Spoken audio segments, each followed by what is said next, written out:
Chapter 4. Mordecai requests Esther's help. When Mordecai learned about all that had been done, he tore his clothes, put on burlap and ashes, and went out into the city, crying with a loud and bitter wail. He went as far as the gate of the palace, for no one was allowed to enter the palace gate while wearing clothes of mourning. And as news of the king's decree reached all the provinces, there was great mourning among the Jews. They fasted, wept, and wailed, and many people lay in burlap and ashes. When Queen Esther's maids and eunuchs came and told her about Mordecai, she was deeply distressed.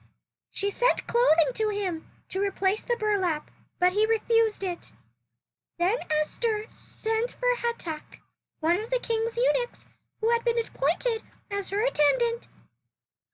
She ordered him to go to Mordecai and find out what was troubling him and why he was mourning. So Hatak went to Mordecai in the square in front of the palace gate. Mordecai told him the whole story, including the exact amount of money Haman had promised to pay into the royal treasury for the destruction of the Jews. Mordecai gave Hatak a copy of the decree issued in Susa that called for the death of all Jews.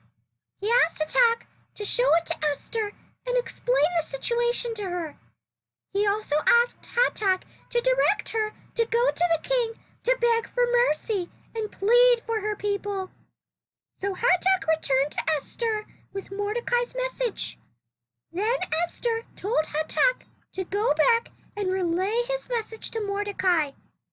All the king's officials and even the people in the provinces know that anyone who appears before the king in his inner court without being invited is doomed to die unless the king holds out his gold scepter.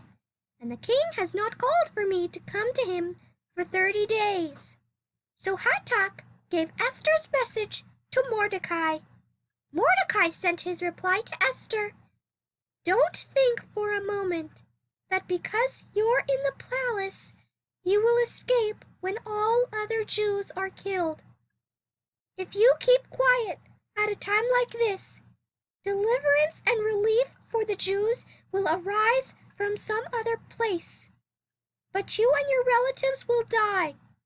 Who knows if perhaps you were made queen for such a time as this. Then Esther sent this reply to Mordecai. Go and gather together all the Jews of Susa and fast for me.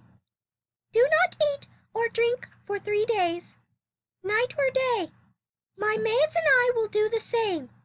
And then, though it is against the law, I will go in to see the king. If I must die, I must die. So Mordecai went away and did everything as Esther had ordered him.